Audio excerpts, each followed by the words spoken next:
Maya Bennett had learned to count seconds the way other people counted money.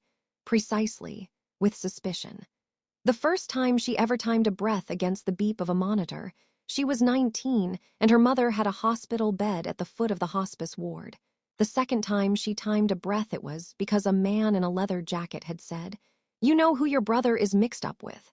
And a fist made a promise against the inside of her skull. On a rain-slick Thursday in March, she stood in the fluorescent half-light of St. Augustine Hospital and listened to her brother's chest rise and fall, feeling the thin thread of his life like a wire under her fingers. Outside, trolley wheels hissed down Roosevelt Avenue. Inside, the hospital smelled like antiseptic and burnt coffee and somebody's fear. She worked nights as a cardiac cath tech, the kind of job that paid enough to keep her apartment in Bay Ridge and enough to send money home when her mother needed the extra cancer pills. Her brother, Nate, owed a debt he hadn't asked for and couldn't pay. That debt had followed him down to the wrong bar, and then home and then into the path of a car that was going too fast and had eyes like a folded map. Nate bled in the passenger seat. Maya drove him in because she was the one he trusted to let in the truth. The ER think pieces called it drive-by, but Maya always heard the single word behind it: choice. Someone had made a choice, and Nate had been collateral. She watched the man in the next bed, a man whose head had been wrapped in gauze like a mummy's confession, shift under sedation and whisper a single syllable when the nun came in, and the syllable had weight. The nun had hands like hard fruit, knuckles thick with prayer, and she carried a worn leather Bible with a chipped medallion sewn into the inside cover. The medallion was brass, a tiny dove engraved and threaded on a cord. Maya's chest tightened when she saw it, because it was the kind of small, ordinary object that keeps families bound across time. The nun, Sister Agnes, they called her at the desk, though her name tag read A. Flynn, in a script from another century, paused at Nate's bed and smiled at him the way someone smiles at a long page of a letter finally finished. Nate opened his eyes and said, "Sister," and then the room, for the sliver of a heartbeat, rearranged itself. Sirens outside flared once and died. The man in the neighboring bed had a crystallized look on his face, each vein like the string of a cello. He watched as Sister Agnes leaned close and said, low and almost tender, "Nino." The guards in the corridor, two beefy men who had navy jackets stitched with the name Marconi, stiffened into statues. Their faces were blank, then small, then confused. Conversation in the corridor seemed suddenly intrusive and loud. For the people who didn't know the name, Nino was just a child's nickname. For those who did, it was a skeleton key. And for Maya, who had heard nothing like it before, it was a little knife that cut the day open and left a bright question inside. Dominic Marconi. The name smelled of white wine and rusted iron in the city's gossip, took up a lot of space without moving. He owned silence the way other men owned apartments, with blank, expensive lines. He was a man whose face seemed designed to be seen standing under neon and shadow, who preferred suits that didn't announce themselves but fit like a promise. He arrived at St. Augustine not like a visitor, but as if he had been waiting in the building's bones since it had been bricks. He had guards that never blinked and a smile that didn't quite reach the corners of his eyes. Everyone called him the boss. His men called him something else. Don, the last knife.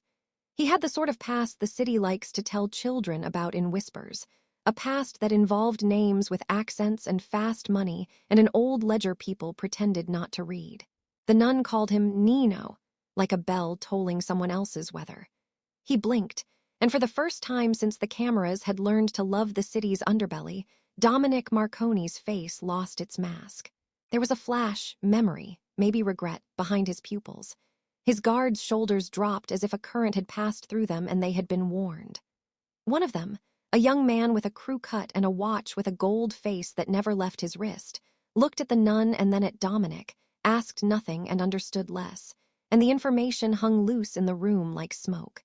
Maya, who had only meant to sign herself into a waiting area and hold a family, found herself stepping forward with an instinct that had nothing to do with law or fear, and everything to do with someone else needing a voice. She didn't know why the nun called him that, but the word landed in her like a stone and altered the direction she'd been walking. Sister Agnes looked at Dominic with something very much like affection, and then turned to Maya with eyes that had the kind of clarity only people who have stood in the middle of too many tragedies share. She began, and then her mouth closed. Nate's nurse scuffed her shoe impatiently, and the hum of hospital machinery filled the pause with light static. For a moment, the hospital was an old photograph, sepia, corners bent, of two people recognizing something across a distance. Maya realized, with a slow, cold understanding, that there were stories in the city that moved at the speed of skyscrapers.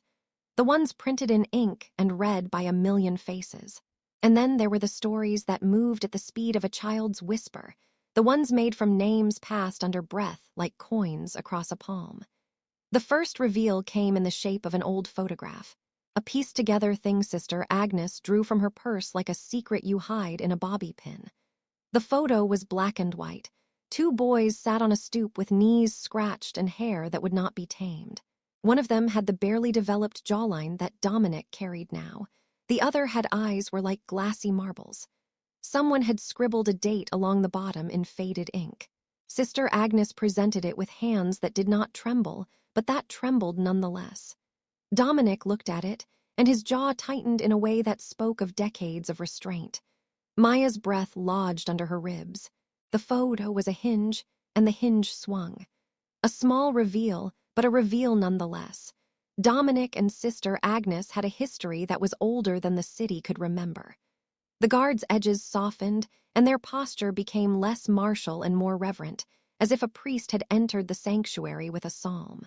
The small photograph showed Dominic, not yet a boss, and Sister Agnes, not yet a nun, and in the corner of the picture a medallion, cheap brass, threaded through the ribbon of a child's collar, the same dove threaded into Sister Agnes's Bible. The medallion had been a child's talisman then.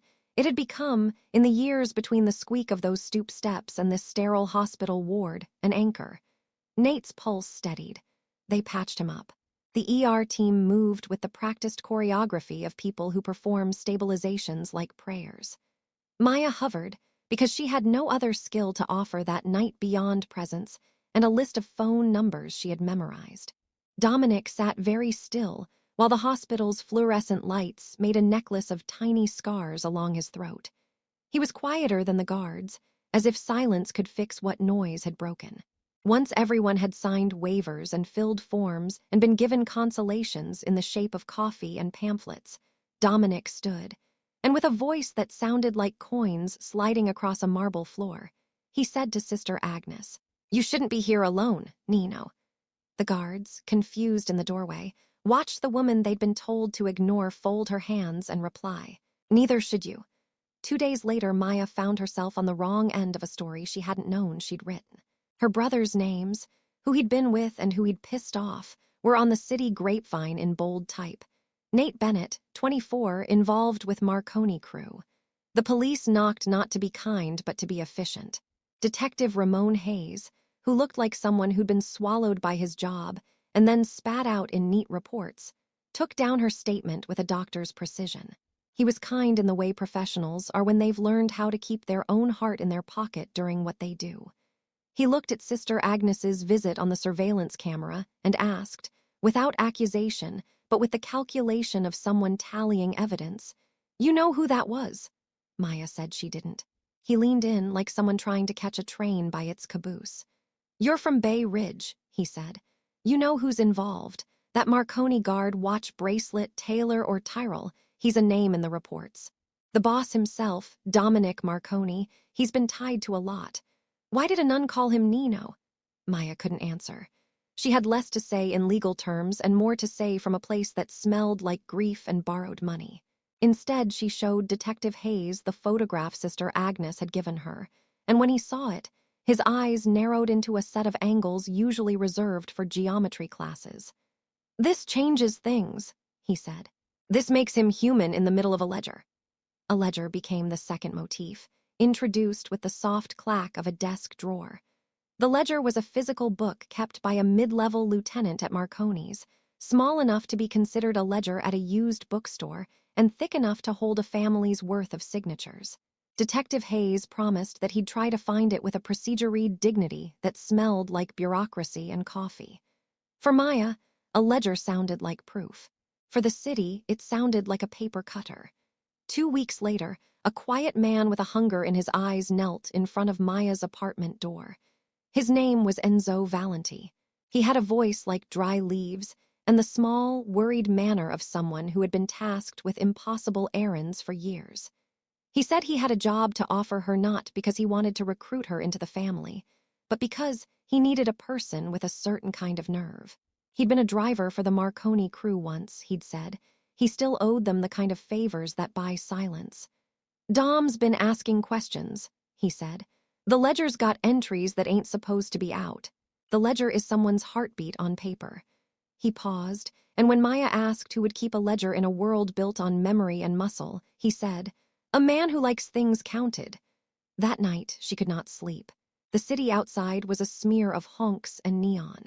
She found the medallion again, the one Sister Agnes had shown, and put it under her pillow like someone carrying a talisman against a bad dream.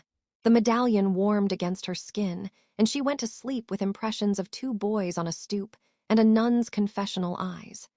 The medallion became, for her, more than ornament. It was a map stitched into brass.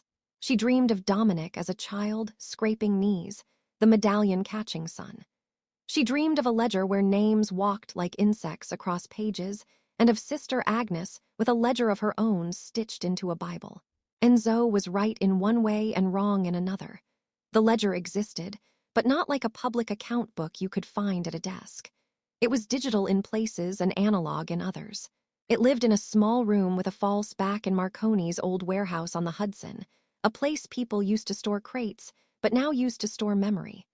Maya had no business trespassing. She had even less business turning down the man who promised to take her to the ledger. But no business had been a phrase she had learned to ignore ever since her mother had gotten sick. So she went. The warehouse smelled like salt and old timber, and the kind of cold that comes from being close to water. Inside, Dom's men moved like a slow tide, each one with a roll and an attentive blankness in their faces. Enzo's eyes darted and then settled on a door with a brass plate that read storage. The small room behind it was less storage and more shrine. Filing cabinets, a single desk, and a frame on the wall that held a worn photograph, Dominic again, younger, holding a boy by the shoulder. Under the frame, in a drawer lined with velvet, was a watch. The watch was heavy and old and had a scratch in the back where initials had been filed down. There was a ring, simple band, no flourish, its inside bearing a small inscription. For a ledger-like notebook lay open with names scrawled in quick cursive and phone numbers that belonged to places that had once had honest fronts. Maya touched a page and felt the paper's fibers like a pulse. There were donations, payoffs, a list of charities and clinics, and in the margins were names crossed out with a red pen. She took a photograph with her phone, hands shaking, and in doing so made something very dangerous. She created evidence that could connect Dominic Marconi's good deeds to his criminal ledger. That photograph would become a hinge for the medium reveal. As she turned to leave, the floor under her sneaker caught on a loose nail, and the soft scrape of rubber on concrete sounded like a gunshot. A man in a dark hood appeared at the doorway and said, calm as weather, "You aren't supposed to be here." Maya's heart contracted into one decision and then another. She could run, she could plead, she could do what fear asks. She did none of those things. She smiled, the way you do when you try to bargain with someone who is paid to make bargains unnecessary. "I was looking for the man who saved my brother," she said. "I wanted to thank him." The man laughed, hard and with no humor, and then Dominic himself stepped into the doorway. He did not look like the cartoon of brutality she'd been taught to fear. He looked like a man who had been carved by years of self-control, and then sanded to make the edges softer so the world would not notice the cut. "You must be Maya," he said. His voice had the flush of recognition and the distance of a man talking to a photograph that had been at someone's memorial. His guards waited like iron hangings. Dominic's eyes, when he looked at her, were not prying so much as they were measuring. "Sister Agnes told me you might be coming." She should have been frightened, but a strange calm wrapped around Maya then, half adrenaline, half the numbness of a person who has been carrying family bills for years and has nothing to lose but pride. "Sister Agnes?" Maya repeated, because to the world at large, the idea that a nun and a mafia boss shared a history seemed like a sentence from a novel, and she wanted to hear it aloud. Dominic's jaw stiffened. He took a breath and then said something that would become the mid-story twist. "We are connected more than you know." That admission, small as it was, turned out to be the hinge she hadn't expected. There were things in Dominic's life that weren't ledger entries, fractures of childhood that no one had counted. Sister Agnes, it turned out, had been a social worker in a small parish when Dom was a kid.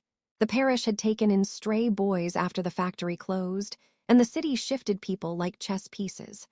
Dom had been one of them. The medallion, the watch, the ring, all objects that had survived schools of forgetfulness, were threads of a life that Dominic had carried like talismans. The ledger on his desk contained a list of names that read like a city's prayer list, and near the middle was a name that collapsed both their worlds into a single line.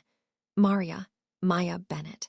Someone had paid for her schooling, had covered months of hospital bills years ago for a family who had no names to offer in return.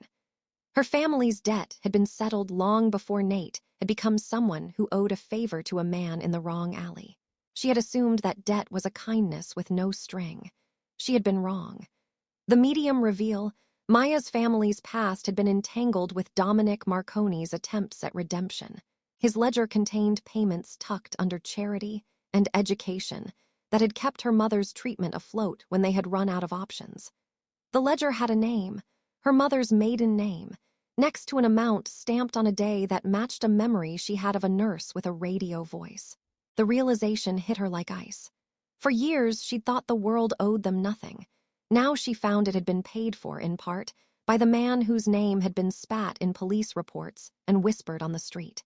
That revelation enlarged the problem rather than solved it. If the man who'd paid for her family's life had a ledger tying him to bribes and blood money, then her life was suddenly a ledger's entry as well. Dom's mouth made a small movement, as if to apologize and as if apology could exist in a universe where the people he helped still frightened him. "My father used to give me change," he said. "He told me to give it away. I didn't listen then, I tried to later." The guards made no move to touch her. "You're dangerous, Maya," he said, the words like a fondness and a warning twisted into one. Then he leaned in and said, a fact dropped near an ember. Sister Agnes didn't leave anything behind. She kept a file with names. She called them a ledger of sins and graces. You were in it. That statement became the second micro cliffhanger of a night that would spin like a loose wheel. For Maya, a ledger had been a ledger. For Dominic, it had been history. But history has a way of bending toward violence when people try to read it aloud in the wrong rooms. That night, she walked away with a copy of the watch's photo stored on her phone and an uneasy sense that she had stepped into someone else's story, and now the margins of her own life had been annotated by another's handwriting. She went home, and the city's lights hummed like distant constellations. She laid out the photograph beside the medallion on her coffee table and stared at the objects until the steady pulsing of her neighbor's television became a soundtrack to her thought. Knowing that Dominic had bought her oxygen didn't make the danger evaporate. It added complication. When people who pay also keep ledgers, the possibility exists that a good deed is merely an entry with interest. Detective Hayes called her the next morning with the kind of voice that never gives you comfort, only scheduling. "We found a hard drive near the docks," he said. "We think it's connected to the Marconi account. We need you to identify a photograph." She went to the precinct like someone walking into a memory that may be a trap. The hard drive produced images, dockside transfers in the pale light before sunrise, invoices, faces, and one file, one innocuous video, made her breathe unevenly. In it, a man handed a battered envelope to a hospital administrator outside the clinic that had treated her mother. On top of the envelope was that medallion. The video had been shot a year before her mother's treatment. Detective Hayes watched her face like a man reading a witness's testimony. "This proves system," he said, "but it also ties him to channels that are illegal." He paused, eyes finding the ledger photo she had taken at the warehouse. "If we can connect the ledger entries to actual criminal acts, we have a case." He folded his hands. "We need you to be willing to help us." Maya wanted to say no. She wanted to say that her life had already been purchased by a man whose reputation shredded the city's newspapers like confetti, that she had no interest in being a witness to punchlines. But she also wanted justice for Nate, whose bed she'd watched slide under the lights and whose chest had been sewn back together with stitches that would scar. She wanted Nate to get clean air, so she agreed to sit with the FBI task force that Detective Hayes said they'd been assembling. The kind of move that would put her name in reports and her face in a file.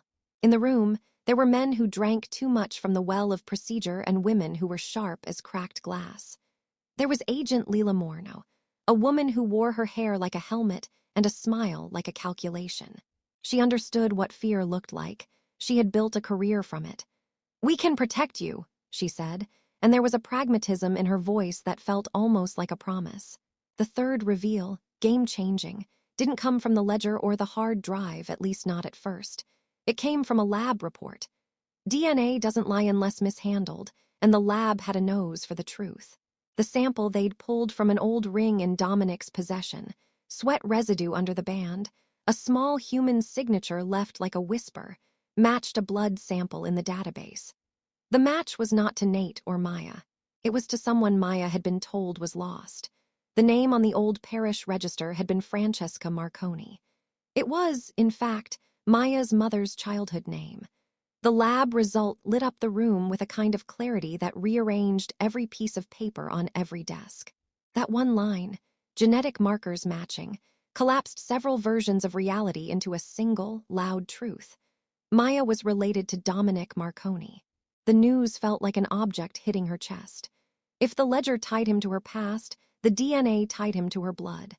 Maya sat with the tremor of the revelation like one sitting with a fist. The room turned into a study of small details. Dominic's watch, scratched and ringed like tree growth. The medallion, threaded through Sister Agnes's Bible and later found under her mattress. The photograph of two boys on a stoop. A ledger with amounts and clinics. A hospital administrator with a guilty look in a security video.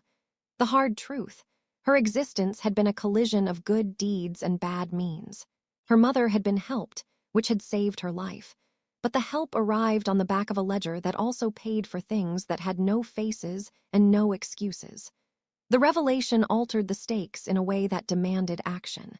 The FBI wanted custody of the ledger and the hard drive and the photograph. Dominic's men wanted to know who had been poking around in their storage. In that bright, tense interval, Detective Hayes looked at Maya and said, low and direct, "You need protection. We can put you someplace safe." It was a polite version of the city's offer. Go underground or stand in the bright open sunlight and take the risk. Maya chose the latter because for her, running felt like erasing memory. If her blood owed anything to Dominic Marconi, she wanted to find out what it owed and what she could reclaim. The next scene is the kind of thing the city writes into its newspaper margins. A raid at dawn. It started like a rumor, and then hardened into boots, lights, and an organized noise that made the whole neighborhood wake up and ask questions. The FBI moved with choreography. Teams on rooflines, agents with plates of steel against their chests, uniforms, and a hush like the closing of a book. The warehouse at the Hudson that had been a belly of paper and secrets became the center of a set of lights that made people bring their curtains aside. Cameras recorded men moving like mechanical puppets. Dominic's guards were too surprised to be efficient. Dominic himself was on the warehouse stairs, face an article of mourning. He didn't look like someone who had been cornered by the law so much as someone encountering an old wound being asked to speak. There was an ambush, though, because the world is rarely organized enough to do justice for everyone. As the raid unfolded with careful, federal-issue patience, someone had planted an explosive device, small, cheap, the kind that does not need a mastermind, and it threw the raid into chaos. Shrapnel bit into the air. The staccato of panic replaced government's script. Men screamed like something that had been yanked. The lights went from professional to personal. In the confusion, someone grabbed Maya and hauled her through a back corridor like a sack of papers. Her ankle scraped and her hand found the medallion, around her neck now, because Sister Agnes had insisted she keep it, and it warmed under the skin like a small living thing. She was taken into a van with 3 men who smelled of oil and cigarettes and cheap cologne. And then the van ran and the city blurred into a smear of murals and wet brick. She learned the rules of abduction in that hour. Keep your voice small, measure your breathing, keep your fingers where you can see them. They drove fast and then stopped at a place that might have been a garden once, the kind of abandoned backyard that no longer belonged to anyone. A small house leaned there, and within it were the things wealth leaves behind when it intends to be temporary: velvet, ashtrays, a lamp with a porcelain dog. Enzo had been replaced by men whose faces she didn't know. They left her with a man named Franco, a sort of mid-ranking figure whose eyes were bored and whose hand closed around a leather ledger with the kind of familiarity someone has for a Bible. Franco liked to argue. "We didn't mean for you to get involved," he told her, like a neighbor rebuking someone for breaking a vase. He had the slow, dangerous calm of a man used to being the answer to small problems. Maya kept her hands in her lap. "Why are you doing this?" she asked. "You're the one who pays for hospitals and then hides the names." Franco smiled like a crooked son. "We do what we must," he said. "Dom does what he must. You have something he wants to keep from being public." He tapped the ledger, and then, with an abruptness that made the room lean, he said, "Dom doesn't want his name dragged into the open." The implied contract was thin and made of iron. Their safety or their silence, one or the other. The interrogation followed the abduction, a man and a lamp or 2 men and a cigarette, and then a question that pierced like a scalpel. "What do you want, Maya?" Franco asked. "Money, leverage. Revenge," she could have asked for the world. Instead, she asked for truth. "I want the ledger to tell me why," she said, a dangerous simplicity that made Franco laugh without humor. He told her about entries that were coded like prayers, donations labeled for Clinic A that instead went into hands with calluses and names. He told her that gratitude sometimes disguises payment for silence. He told her Dom's story as if he had been telling it for decades. A boy in a parish who became a man who thought his benevolence could buy absolution. When Dominic finally came, he did not come like a boss demanding tribute. He came like someone whose hand had been forced and whose chest could no longer hold the secret of his heart. He walked into the room not with guards but alone, and the silence became so intense that even the small things, mice in the walls, the hum of a refrigerator, seemed like chorus. He looked at Maya not with the distance of an overlord, but with the closeness of a kin who had been waiting for their own name to be said. He dropped down on a chair across from her and took off his jacket like a man dropping armor. His hands shook slightly, the way a person does when they are handing over their own history. "Why are you doing this?" he asked, and the question was not about the ledger or Dominique's business. It was about whether the world could be better than the sum of its sins. He held in his palm a ring, the one Maya had seen in the drawer, and it was warm as if someone had just removed it from a finger. "My mother begged me to be better," he said, "and what I did was think I could fix things with money. It doesn't work that way. Money buys a room but not a family." His voice broke and then steadied like a small boat in high tide. "I know you think I'm the thing they say I am. But I'm also his uncle and his father and a man who has a ledger because people keep asking and I keep paying." There, in the room with a lamp and a ledger, Dominic lost emotional control in a way that was not spectacle but unmasking. He cried for the first time that Maya had seen, a raw, adult grief that had been learned in private. The guards outside were never allowed to see that. The men who enforce myth don't get an invitation to the parts where the myth is human. Tears ran down his face, and he spoke of a boy who had once been named Nino, by a woman who had a saint's patience and a sinner's past. Sister Agnes had left him a file. She had left his ledger on the edge of his desk like an unanswered prayer. She had told him the old way, "You count what you owe."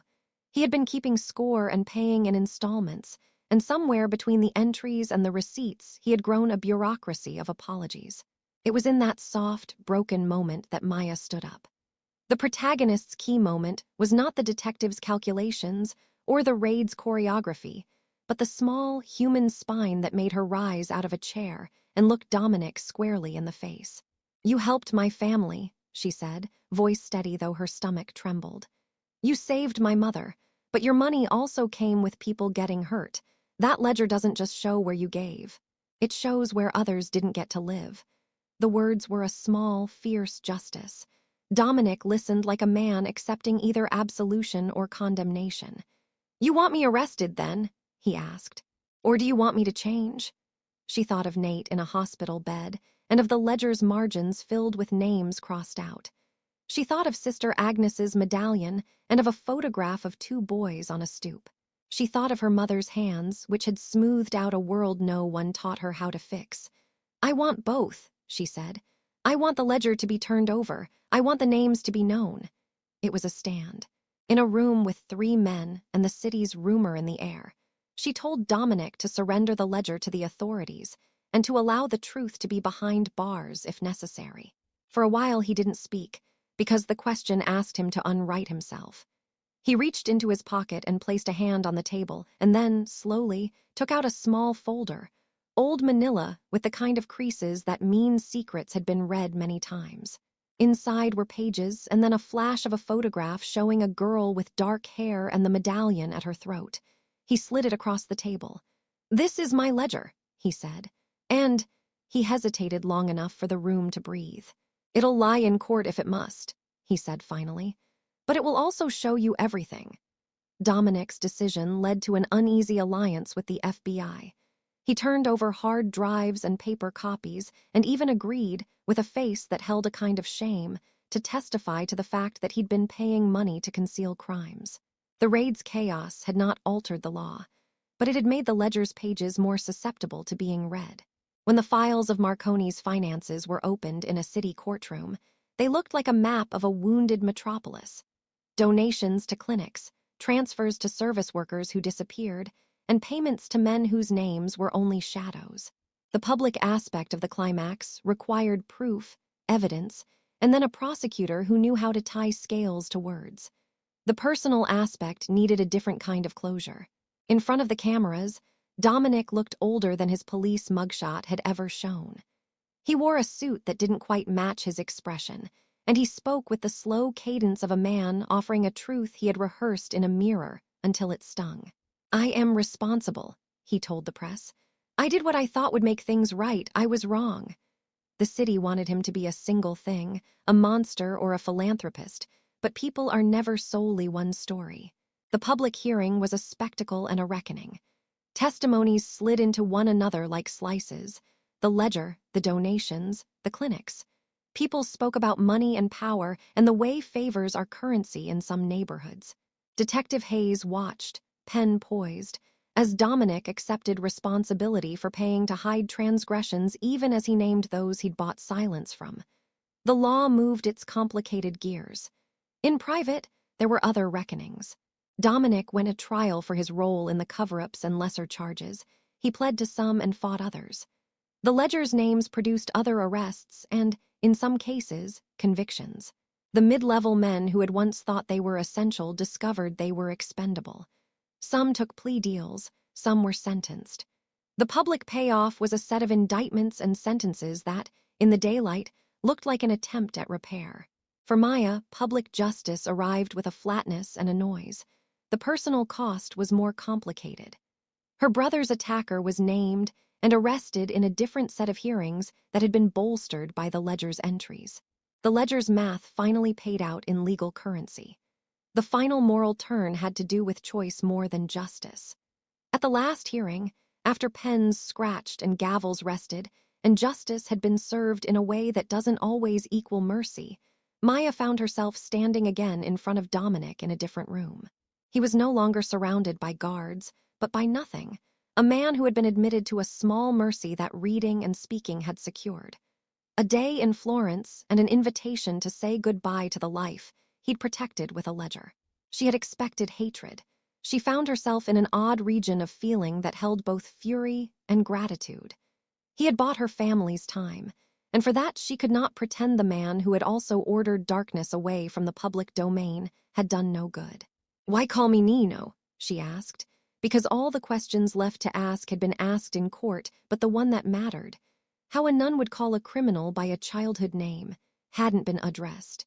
Dominic looked at Sister Agnes, who had come to the courthouse in a weathered coat and a medallion at her throat.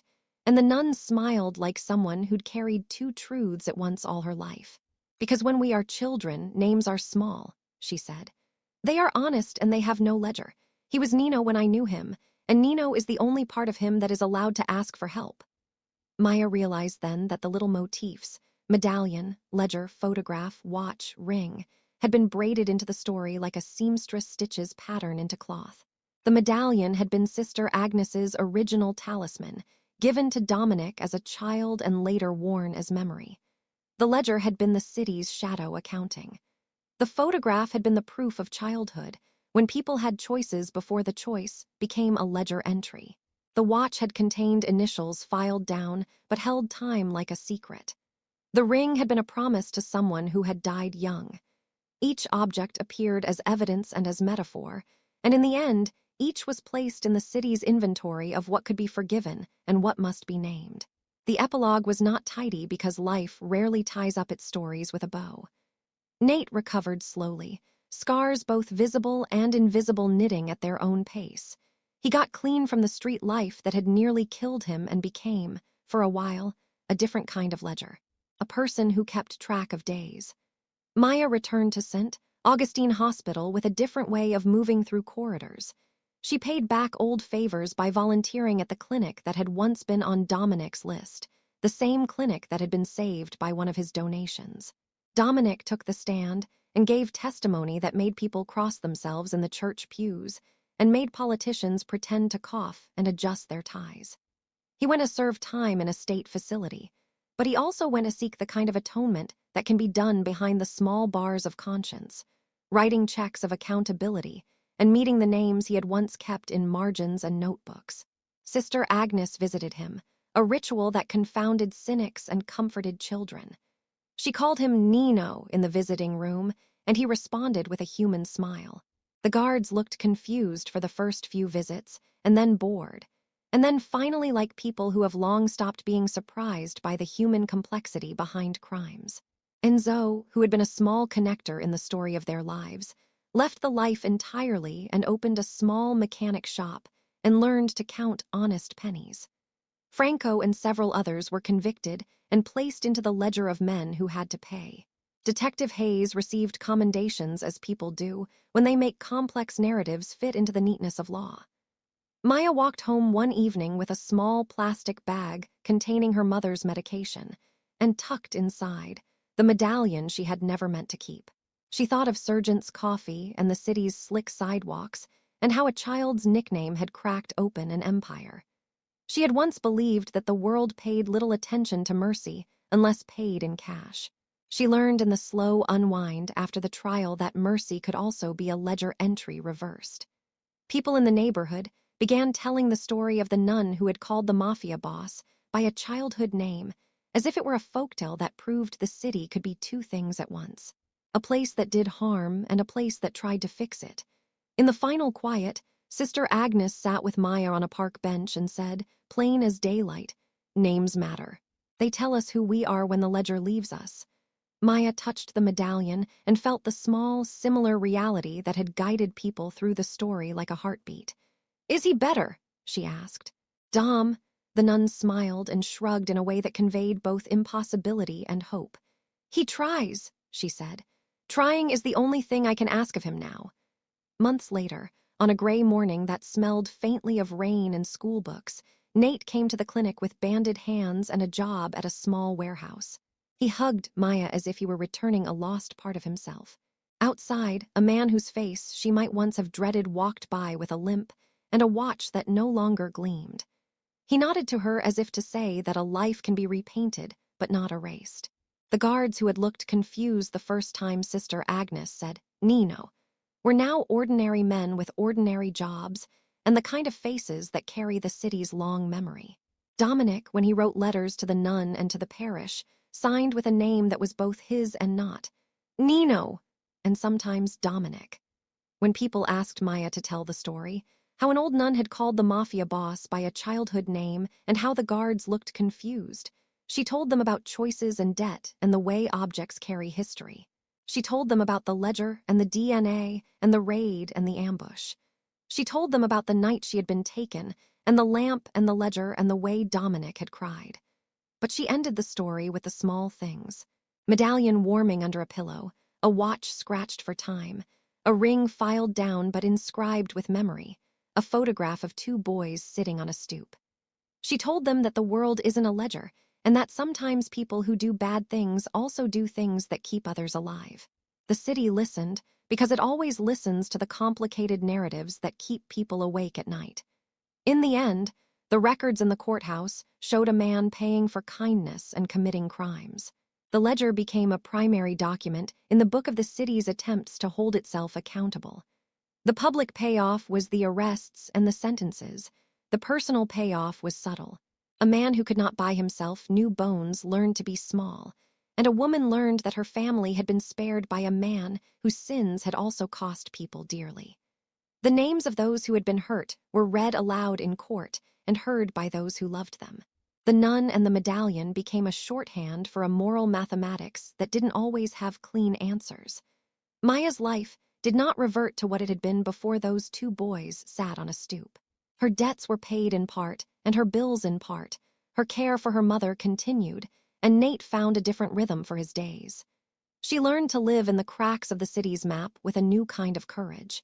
The courage to speak, the courage to accept help, the courage to ask the ledger to say what it had hidden. Sometimes she would see Dominic's name in a newspaper headline and feel a quick tightening, and then she would put the paper down and take a breath. The medallion hung from her neck on ordinary days, and on the days she needed proof that history can be passed along with love. And somewhere, in a place that housed both regret and small attempts at redemption, Dominic wrote in a small notebook the names of those he'd tried to help and those he'd hurt. He circled a few and crossed others out, as if trying to learn a new kind of math. Sister Agnes visited him and called him Nino, and his guards, older now, with lines at their eyes, looked not with confusion but with something like respect. The city kept its ledger of headlines and its ledger of quiet kindnesses, and through it all, Maya kept a photograph of two boys on a stoop in a place where the sun made little rewards on their hair. When she told the story to her sons, when she had one, she would hold the medallion in her palm and say simply, "Some names are anchors." And the child, who would be born into a city with many stories and many debts of its own, might ask what an anchor looks like in a world full of ledgers. Maya would point to the small brass dove and say, "It looks like a promise we keep to each other." In the unfortunate arithmetic of human lives, small promises sometimes mean more than large checks. The nun had been right. Names matter. Years later, as the Hudson still spilled light across the city at dawn, and the hospital where Maya had worked hummed with its perpetual dramas, Sister Agnes died in the quiet way of saints and exhausted women. Dominic attended the funeral under guard, and as he stood at the back of the church looking like a man without a throne, he whispered, "Nino," as if saying goodbye to the child he had been. The guards looked at each other with a recognition that had grown from confusion into understanding. Maya handed the medallion to Sister Agnes's appointed caretaker, the small brass dove warm from fingers and stories. Dominic, when he left the church, had a look on his face like a man who'd finally unrolled a map and found the road he should have taken years before. The city kept its ledger, and its photographs, and its watches and rings, and it kept the memory of a nun who had called a Mafia boss by a childhood name in a hospital ward lit by fluorescent light. People told the story in bars and in classrooms and in bodega aisles, and the sentence always ended with a small, luminous detail. The guards looked confused at first, and then they learned to look a little gentler. That confusion, when converted into curiosity and then into understanding, made a small difference in a city that rarely offers the luxury of answers. Maya kept working in the hospital for many years, and sometimes, when a man in a suit would come in with a battered photo or a medallion, she would listen and then take the name down and file it not in a ledger but in a heart. In the end, the story was what all human stories must be: tangled, imperfect, marked by objects that bear witness. A medallion, a ledger, a photograph, a watch, a ring, and by choices that cannot always be untangled. It was also, somehow, about forgiveness, not the wholesale kind, but the day-by-day practice of it. The nun's name lived in the parish and in the small china teacups people left on window sills, and her medallion sat on a shelf in the clinic where people could touch it and remember that names, like people, sometimes deserved another chance. And the guards, who once looked confused when the nun had said Nino, kept looking a little less confused in the years that followed, because they had seen the way that a child's nickname could undo a ledger and make room for something like grace.